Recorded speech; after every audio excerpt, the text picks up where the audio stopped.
Di 10K subscriber channel Novel Official, akan adakan giveaway untuk 3 orang pemenang. Jangan lupa untuk selalu komen dan like untuk setiap video. Bab 846. Elaine tahu Jennifer mengancam. Jika dia makan atau bahkan hanya mengulurkan tangan untuk mengambil makanan, dia mungkin akan dipukul. Jadi dia menangis dan memohon, "Saudari Jennifer, kamu sudah memukulku, marah, dan menghukumku kemarin. Tolong kasihani saya dan maafkan saya." Jennifer mengangkat alisnya dan bertanya, "Saya saja bisa mengampuni kamu. Tapi siapa yang bisa menghidupkan kembali ibu saya yang telah meninggal? Betapa besarnya dia ketika dia terbaring di kasur rumah sakit. Terengah-engah dan mati lemas karena minum pestisida." Elaine berkata sambil terisak-isak, "Saudari Jennifer, saya tahu kamu adalah putri yang berbakti. Tapi aku tidak pernah menyakiti ibumu." Jennifer marah. "Kamu masih saja bicara omong kosong kepada saya. Saya beritahu kamu, ibu saya dibunuh oleh menantu yang tidak berbakti seperti kamu. Jadi saya merasa jijik saat melihat orang-orang seperti kamu. Kamu harusnya senang sekarang kita bukan masyarakat kuno. Jika tidak, wanita tua itu sudah mengurungmu dengan pisau dan melakukannya untuk surga." Elaine sangat ketakutan. Dia tidak berani lagi bicara sepatah kata pun atau mengambil sarapan. Dia menundukkan kepalanya dan berdiri di depan Jennifer, seperti anak kecil yang melakukan kesalahan. Jennifer menyesap bubur terakhirnya, mengaduk-aduk roti kukus terakhir di mangkuk bubur, menuangkan semua sisa lemak nasi ke dalam mangkuk bubur, dan memakannya dalam satu gigitan. Setelah itu, dia berkata, "Oh, sepertinya saya belum kenyang." Pada saat ini, seorang tahanan wanita menunjuk ke keranjang plastik dan berkata, "Saudari Jennifer, masih ada sisa satu, kamu bisa memakannya." Jennifer dengan sengaja menatap Elaine sambil tersenyum, dan bertanya sambil tersenyum, "Oh Elaine, aku akan sarapan untukmu. Apakah kamu keberatan?" "Tidak keberatan. Aku tidak keberatan." Apa berani Elaine mengatakan tidak? Dia mengangguk patuh. Jennifer tersenyum dan berkata, "Senang tidak keberatan. Saya suka berolahraga. Jadi saya harus makan banyak. Butuh banyak kekuatan fisik memukulmu kamu kemarin. Saya benar-benar harus menebusnya hari ini." Mengatakan itu, dia berjalan ke keranjang plastik dan mengeluarkan kotak makan di dalamnya. Setelah membukanya, dia memegang roti kukus di satu tangan dan kotak makan siang di tangan lainnya untuk memakan bubur. Karena dia sengaja ingin menyiksa Elaine, dia menyesap bubur dengan sangat keras. Kaki Elaine langsung lemas dan perutnya mengejang. Jennifer makan semua roti kukus dalam tegukan besar, dan kemudian menghabiskan hampir sepertiga porsi bubur. Lalu dengan sengaja dia melemparkan kotak makan siang ke lantai, hingga bubur tumpah. Jennifer menghela napas dan berkata dengan marah, "Oh, buburnya tumpah. Sayang sekali." Mengatakan itu, dia melambai pada Elaine dan berkata, "Pergi ke toilet dan ambil kain pel dan bersihkan lantai ini." Elaine tidak pernah menghargai makanan dalam hidupnya. Dia bahkan tidak pernah makan semangkuk nasi sampai bersih. Sekarang melihat genangan bubur nasi di lantai, dia merasa sangat tertekan. Jennifer melihat mata Elaine menatap tumpahan bubur di lantai. Dia tersenyum dan berkata, "Elaine, jika kamu lapar, kamu bisa berlutut dan menjilat bubur itu." Ketika Elaine mendengar ini, dia merasa sedih dan ingin mati. Berlutut dan menjilati bubur. Betapa kotornya lantai di sini. Tak terhitung berapa orang yang telah menginjaknya. Dan pel di toilet sudah kotor menghitam. Bagaimana dia tega menjilat bubur yang tumpah di lantai ini? Bahkan jika dia akan mati kelaparan, dia tidak akan mau menjilatnya. Memikirkan hal ini, dia berkata, "Aku akan membersihkannya." Jennifer mencibir, "Apa bisa lakukan apa yang kamu inginkan? Tetapi cepat atau lambat, kamu akan makan dengan menjilat bubur di lantai." Tidak percaya? Tunggu saja. Bab 847. Pukul 8 lewat. Charlie mengendarai mobil bersama mertuanya menuju Bandara Aurus Hill. Masih ada waktu 2 jam sebelum pesawat mendarat. Jacob tidak sabar menunggu. Setelah meninggalkan Villa Elite Thompson, dia bertanya kepada Charlie, "Menantuku baik, apakah kamu tahu di mana bisa membeli bunga? Saya ingin membeli seikat mawar dan memberikannya pada Matilda." Charlie berkata, "Ayah, Bibi Matilda membawakan putra. Tidak pantas memberikan mawar di depan anak, bukan?" Jacob mampir sebentar, lalu mengangguk dan berkata, "Kamu benar. Kalau begitu aku ingin memberi seikat bunga biasa." Charlie berkata, "Saya tahu ada toko bunga. Tidak jauh. Ayo beli bunga dulu." Tiba di toko bunga, Charlie menghabiskan 500 yuan dan meminta pemilik toko untuk membantu menyusun buket bunga yang melambangkan persahabatan. Lalu memberikannya pada Jacob di mobil. Jacob bersemangat saat memegang buket bunga. Dia berkata sambil tersenyum, "Bos, keahliannya bagus. Bunganya terlihat sangat menarik." Matilda pasti menyenangkan. Charlie sedikit tersenyum, berpikir bahwa ini adalah puber kedua yang khas untuk lelaki tua ini. Jika Matilda ini masih tertarik padanya, mungkin mereka berdua masih bisa bersama. Memikirkan hal ini, Charlie pun merasa simpati pada mertuanya. Tapi demi istrinya, dia tidak akan membiarkan Elaine menghilang begitu saja dari dunia. Jadi meskipun lelaki tua ini bisa bertemu kekasih lamanya sekarang, setelah beberapa hari Elaine dibebaskan, kesulitan seperti biasa akan berlanjut lagi. Itu dia, jika Elaine tahu Matilda telah kembali, dia tidak tahu bagaimana membujuknya. Saat itu, kehidupan Jacob mungkin akan lebih buruk dari sebelumnya. Namun, Charlie tentu saja tidak memberitahu rencana mertuanya. Dia berada di titik paling bersemangat.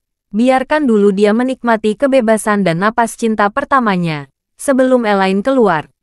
Saat ini, Jacob bertanya lagi, "Oh ya, Charlie, apakah kamu sudah memesan ruang di Shangri-La?" "Sudah dipesan." Charlie mengangguk dan berkata, "Aku sudah memastikannya. Ayah dan Bibi Holpari akan puas hari ini." "Bagus. Itu bagus." Jacob menghela napas lega. Dia melihat bunga itu lagi. Mencondongkan tubuh ke dekat satu-satunya mawar di buket itu. Menciumnya. Dan menghela napas. Harum. Ini benar-benar menyegarkan. Setelah berbicara, dia menyenandungkan lagu lama. "Rose Rose aku cinta kamu." Charlie menghela nafas dan menghela napas. Tidak menyangka bahwa setelah ayah mertuanya terlihat jatuh cinta, dia ternyata membosankan. Tiba di bandara, keduanya menuju gerbang kedatangan bandara. Jacob terus menatap layar kedatangan bandara. Setelah lama mencari, akhirnya dia menemukan penerbangan Matilda. Perkiraan waktu penerbangan adalah pukul 10.20, dan masih ada 1 jam lagi. Karena Matilda kembali dari luar negeri, pasti melalui proses masuk. Diperkirakan pukul 11 dia keluar. Jacob sangat bersemangat dan tidak merasa lelah. Dia berdiri 1 jam lebih. 5 menit sebelum pukul 11, beberapa orang keluar dari pintu keluar. Jacob memegang bunga itu dan menantikannya. Dia melihat seorang wanita parubaya dengan gaun hitam panjang, dan segera mengibarkannya dengan penuh semangat, "Matilda." Ketika pihak lain melihatnya, dia tertegun sejenak, dan kemudian berkata dengan wajah penuh kejutan, "Ya Tuhan, Jacob." Matilda mengambil beberapa langkah berjalan menuju Jacob. Charlie juga penasaran. Dia juga ingin melihat seperti apa rupa cinta pertama mertuanya. Dia melihatnya, dan langsung terkejut. Usia Matilda sama dengan Jacob. Keduanya berusia 48 tahun. Tetapi Matilda sama sekali tidak terlihat seperti wanita berusia 48 tahun. Dia tinggi dan ramping, dan kulitnya terawat dengan baik. Dia mengenakan gaun one piece hitam panjang, yang terlihat seperti seorang dewi, dan rambutnya juga sangat terlarang. Bab 848. Penampilan secara keseluruhan terlihat lebih sempurna, cantik dan anggun, dan dia terlihat pintar dan cerdas. Ada seorang pemain film yang seusia dengannya bernama Summer King. Dia adalah salah satu wanita paling cantik dan menawan di antara aktris seusianya. Matilda di depannya bahkan terlihat lebih cantik dari Summer King. Summer King sudah berusia awal 50-an, dan dia masih menawan. Sementara Matilda sebenarnya 3 tahun lebih muda dari Summer King. Matilda terlihat lebih 6 muda atau 7 tahun darinya.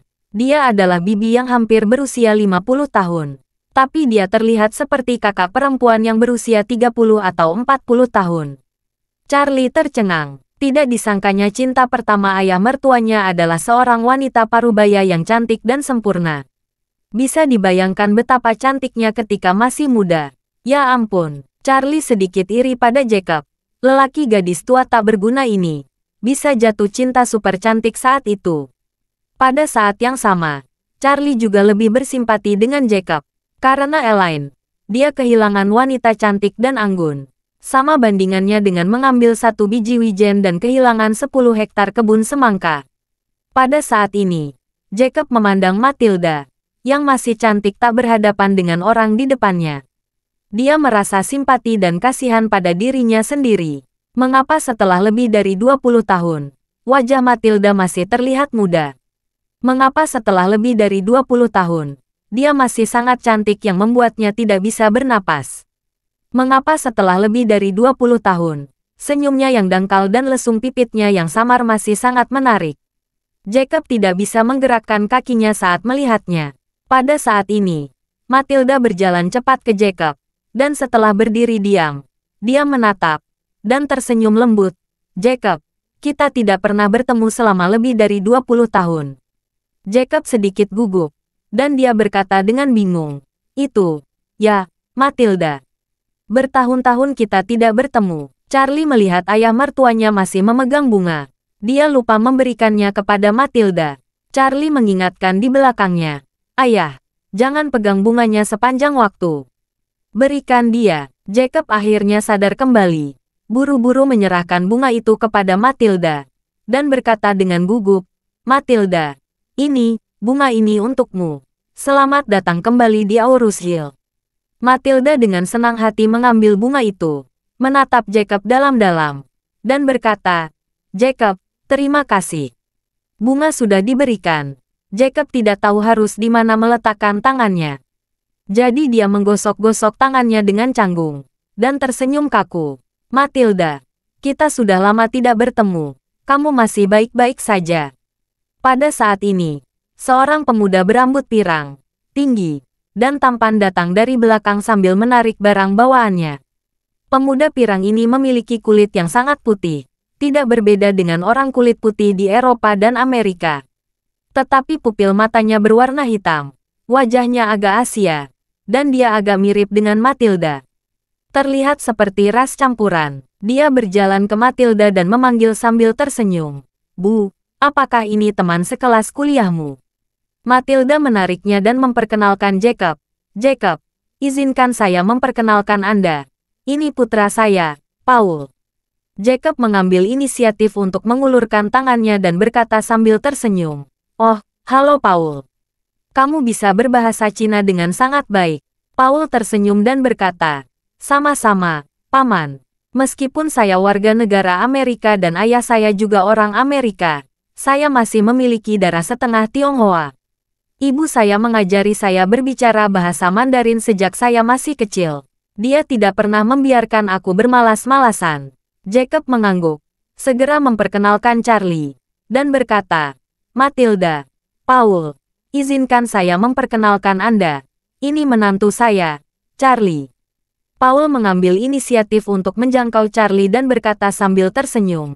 Halo, Charlie. Bab 849.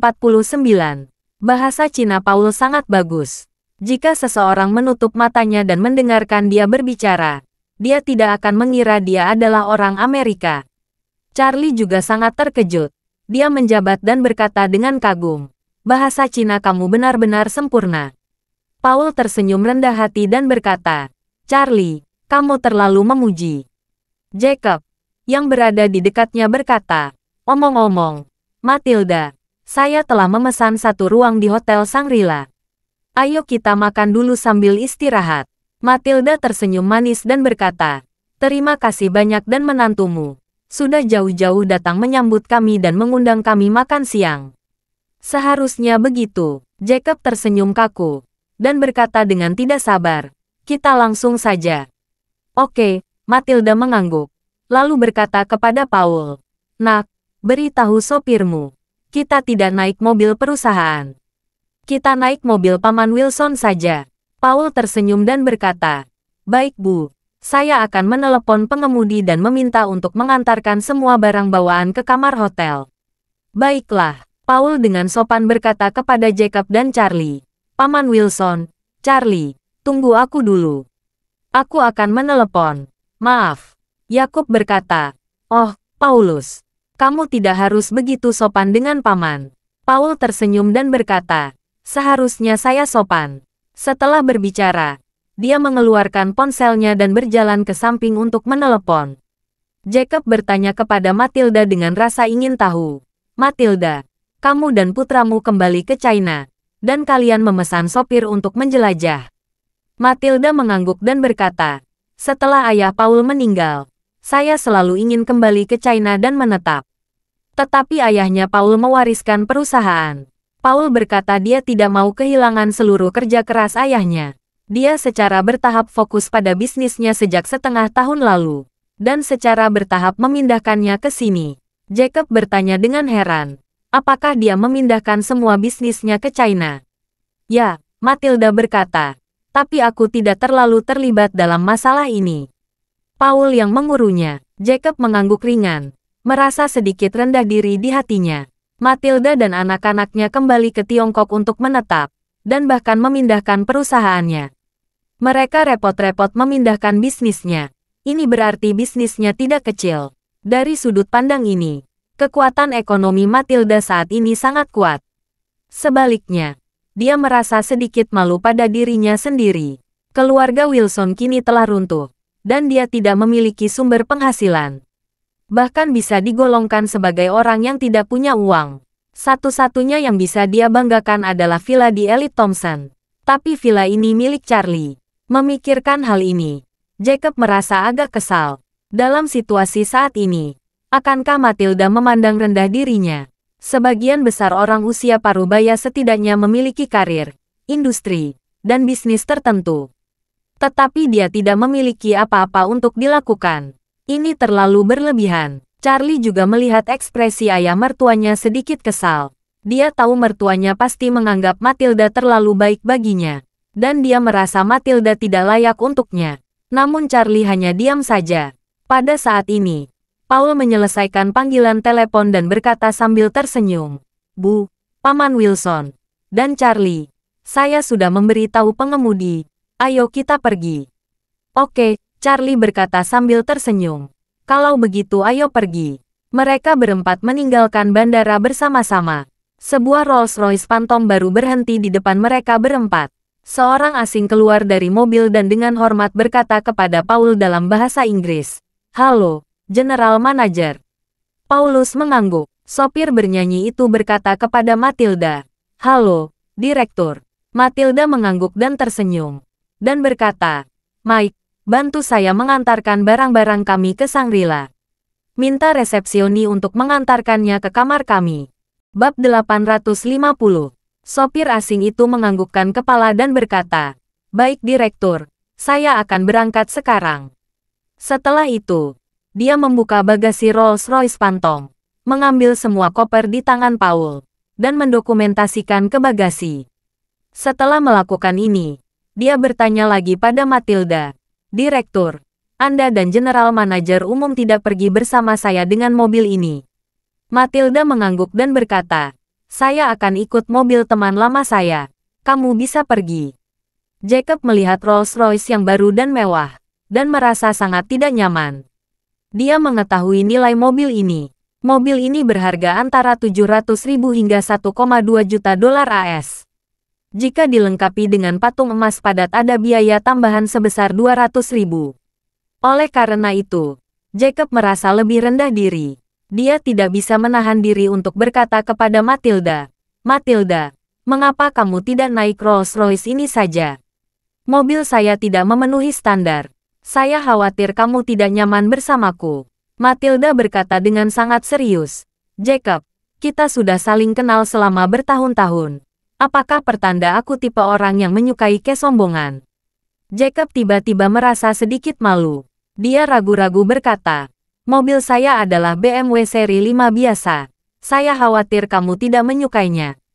Matilda sedikit marah dan berkata, Jacob, kenapa kamu begitu peduli tentang hal-hal ini sekarang? Aku tidak bersepeda dengan Rolls-Royce atau BMW seri 5.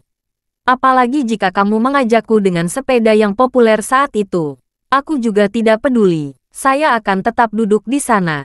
Dengan mengatakan itu, Matilda tersenyum lagi dan berkata, tapi kurasa di usiamu, agak sulit untuk naik sepeda bersamaku, kan? Ketika Matilda mengatakan ini, Jacob merasa jauh lebih nyaman. Dia benar-benar takut Matilda akan merasa sedikit tidak nyaman duduk di BMW 5 serisnya karena dia terbiasa dengan Rolls-Royce. Namun, Paul tiba-tiba berbisik kepada Matilda dalam bahasa Inggris saat ini. Bu, kenapa kamu naik mobil BMW seri 5 ini? Saya khawatir kamu akan merasa sangat tidak nyaman. Matilda mengulurkan tangan dan berkata dengan suara rendah, jika kamu melihat teman sekelas lama saya di masa depan, jangan kendarai mobil flamboyan ini. Tanyakan perusahaanmu, apakah memiliki kendaraan komersial paling umum, seperti Buick GL8. Aku belum pernah kembali setelah lebih dari 20 tahun.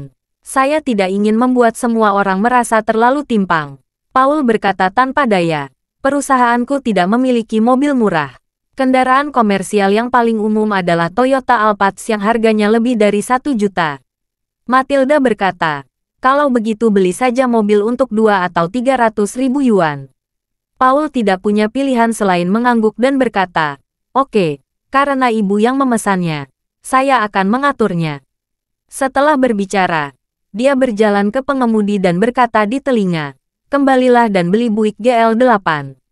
Pemirsa itu sedikit terkejut dan berkata, manajer, perusahaan tidak memiliki mobil kelas bawah seperti itu.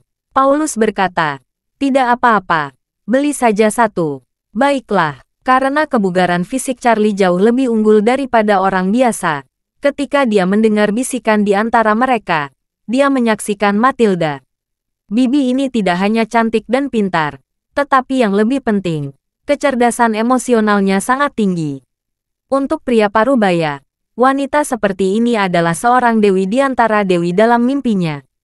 Charlie merasa bahwa ayah mertuanya akan segera jatuh sepenuhnya. Terima kasih sudah mendengarkan cerita novel Pesona Pujaan Hati. Sampai jumpa di novel selanjutnya.